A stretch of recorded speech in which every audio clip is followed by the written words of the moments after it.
Sir మీడియాపై global fire చాలా అండి, మనం మీడియా మీద చాలా చర్చిస్తున్నాము.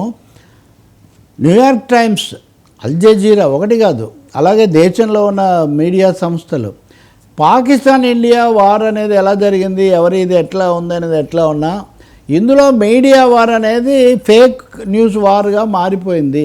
విపరీతమైన కథలు ప్రచారంలోకి వచ్చాయి. దీనివల్ల ఫ్యాక్ట్ చెక్లో చాలా సంచలనాలు కూడా బయటకు వచ్చాయి. ఎంత అంటే ఆఖరుకు రాజ్దీప్ సర్దేశాయ్ క్షమాపణ చెప్పాడు బహిరంగంగా తన ఛానల్లో. Rajdeep Sardesai one of the faces కదా, ఇద్దరు రాజ్దీప్ సర్దేశాయ్ అర్నబ్ గోస్వామి ఇద్దరిని తీసుకుంటే అసలు ఈ అర్నబ్ గోస్వామి ఆయన వార్తలు చదువుతున్నాడా, వ్యాఖ్యానం చేస్తున్నాడా, స్టూడియోలోనే ఆయన యుద్ధం చేస్తున్నాడా అనే మాట ఇప్పుడు ఇంటర్నేషనల్గా వచ్చింది. ఇది వచ్చి అచ్చంగా దీని మీద కూడా చర్చ పెట్టి భారతదేశంలో మిస్ఇన్ఫర్మేషన్ క్యాంపెయిన్, ఉదాహరణకు జెట్లు కాల్ చేశారు, కరాచీ ఇది పేలిపోయింది, కరాచీ రేవు దగ్ధమైపోయింది, ఇంకా పలానా మొత్తం 7 పట్టణాలు కూలిపోయాయి, F-16 విమానాలు నేల కూలాయి, 12 మంది పాకిస్తాన్ వీళ్ళు పట్టుబడ్డారు. అలాగే భారతదేశం మీద పాకిస్తాన్లో ఇలాగే నడుస్తుంది. సో ఇప్పుడు ఏమైందంటే ఇప్పుడు మెయిన్గా ఇప్పుడు చెప్తున్న అంశము, గతంలో సోషల్ మీడియాలో ఇట్లాంటివి వస్తుంటాయని చెప్పేవాళ్ళు, ఇప్పుడు సోషల్ మీడియా కాదు మెయిన్ స్ట్రీమ్ మీడియానే దీనికి ఒక మిస్ఇన్ఫర్మేషన్ క్యాంపెయిన్కు సాధనం కావడం భారతదేశంలో ఈ యుద్ధం సందర్భంగా ఆందోళన కలిగించే ఒక అంశం అని కొంతమంది అడగచ్చు. ఈవెన్ మీ ఛానల్లోనే ఇంకో తెలుగు ఛానల్, ఒకటి తెలుగు ఛానల్ అయినా ఏవైనా కానీ రీజనల్ ఛానల్స్ ఇంగ్లీష్ మీడియాలో, తర్వాత జాతీయ అంతర్జాతీయ మీడియాలో వచ్చేవి వాళ్ళు తీసుకుంటారు.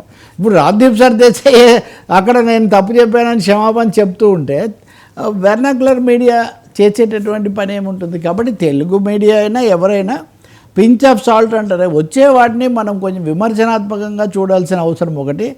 రెండోది కథల మీద కథలు ఇలా పెంచుకుంటూ పోతే ఫ్యాక్ట్ చెక్ యూనిట్స్ కనీసం ఆల్ట్ చెక్ అనేది ఒకటి, క్వింట్ 3 భారతీయ సంస్థలు దీని మీద తీవ్రమైన అధ్యయనం చేసి చాలా ఆందోళనకరంగా మారింది. ఈ ధోరణి కొనసాగితే అసలు ఏది నిజం ఏది కాదు, ఎందుకంటే ఆ నగరాలన్నీ పడిపోయాయని చెప్పి అవన్నీ ఉన్నాయి కదా, అవును వాళ్ళందరూ కూడా ఉన్నారు కదా. కాబట్టి వీటిని ఎలా చేయాలి, వీటిని అదుపు చేయలేదు ప్రభుత్వం, ఏం చేసి ఉండాలి. కాకపోతే చివరకు భరించలేక రక్షణ శాఖ కూడా మీరు మా అనుమతి లేకుండా ఆధారం లేకుండా ప్రచురించకండి, ఇట్లాంటివి హైపులు తీసుకురాకండి అని. వర్మ ఎంత ఇదంటే రాజస్థాన్ మీదకి పాకిస్తాన్ నుంచి ఒక ఫ్లీట్ ఒకటి బయలుదేరిందని ఒక పెద్ద వార్త ఇచ్చారు. ప్రముఖ సంస్థలు ఉన్న దగ్గర పేర్లు కూడా నేను చెప్పట్లేదు. ప్రజల్లో కూడా ఆందోళన వచ్చేసింది. సరిహద్దు రాష్ట్రాల పరిస్థితి వేరు కదా, అక్కడి నుంచి నెగిటివ్గా చెప్పడానికి వీళ్ళ ఉద్దేశం ఏంటి.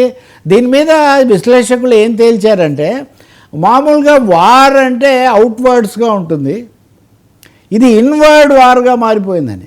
ఇండియాలో మొన్న మీడియాలో జరిగినటువంటి ప్రహసనం ఇండో పాక్ వార్ కాస్త ఇన్వర్డ్ వార్గా మారి ఇన్వర్డ్గా ఒకరికంటే ఒకరు ఎక్కువగా ఇవ్వడం, రెండవది ఒకరిని మించి ఒకరు ఆందోళనకు గురి చేయడం, చివరకు చాలా గౌరవాస్పదమైన లేకపోతే విమర్శనాత్మకమైన వాళ్ళు కూడా టీఆర్పీలు వీటి కోసం ఇలా మారిపోయారనేది చాలా ఆందోళన కలిగిస్తుంది. దీని మీద ఏదైనా చేయాలి. చివరిగా అల్ జజీరాలో వాళ్ళందరినీ, అల్ జజీరా అంటే ఓకే కొంతమందికి నచ్చవచ్చు నచ్చకపోవచ్చు, కానీ వాళ్ళు సమాచారం వరకు బాగానే ఇస్తుంటారు. Modi's biggest liability is Indian media అని వాళ్ళు అసలు హెడ్డింగ్తోనే బిగ్గెస్ట్ లయబిలిటీ. చివరకు మీడియా కాదు మోడీ అని మాలాంటి వాళ్ళు అన్నది ఇదే చివరకు రివర్స్ అయిపోయి ప్రభుత్వమే సర్దుకోలేని ఒక పెద్ద పరిస్థితి వచ్చింది అని. దీని నుంచి మరి ఎలా చేస్తారు, తెలుగు మీడియా కూడా ఏమన్నా ఎంతవరకు ఆత్మవిమర్శ చేసుకుంటుంది అన్నటువంటి ఒక పెద్ద ప్రశ్న కూడా గ్లోబల్ మీడియా, ఇదంతా గ్లోబల్ ఫైర్ నేను చెప్పింది.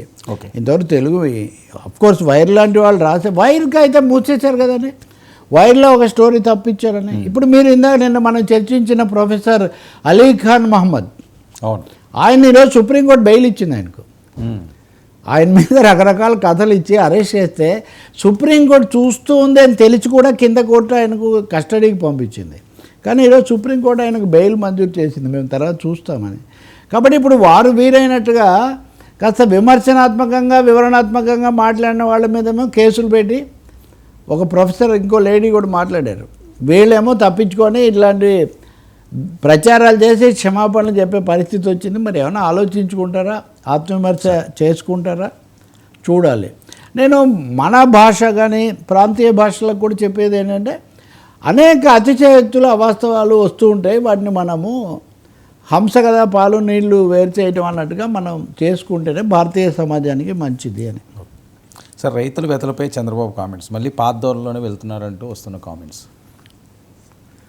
ఆయన ఇది మంచిదే చెప్పాడు. అంటే రైతులకు ముఖ్యంగా బర్లీ రైతులు, పొగాకు రైతులు, బర్లీ రైతుల మీద రోజు స్టోరీస్ వస్తున్నాయి వర్మ. వాళ్ళకు గిట్టుబాటు కావట్లేదు. పొగాకు కూడా కనీసమైనటువంటి ధరకు తీసుకోవడం లేదు. దీని మీద ఏమో ఎక్కడ ఫోకస్ కూడా పెద్దగా ఉండటం లేదు. తెలంగాణలో కూడా విత్తనాల కొరత చాలా ఎక్కువగా ఉంది. విత్తనాలు ఇక్కడే అసలు అన్నీ అని కేసీఆర్ గతంలో చెప్పిన పరిస్థితి మనం చూసాం.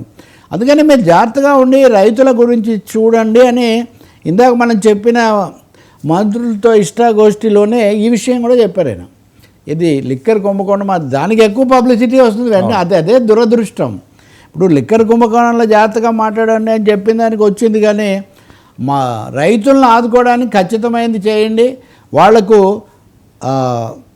గిట్టుబాటు ధర వచ్చేట్టుగా ఉండండి. ఒకవేళ బర్లీ అన్నది రేటు సగానికంటే ఎక్కువ పడిపోయింది, చాలా ఉత్సాహంగా పండించారు. కాబట్టి చంద్రబాబు అన్నది కొనండి, మీరు కొనుగోలు కూడా చేయండి అన్నారు. ఇవన్నీ బాగానే ఉన్నాయి, డబ్బులు కూడా మంజూరు చేయాలి.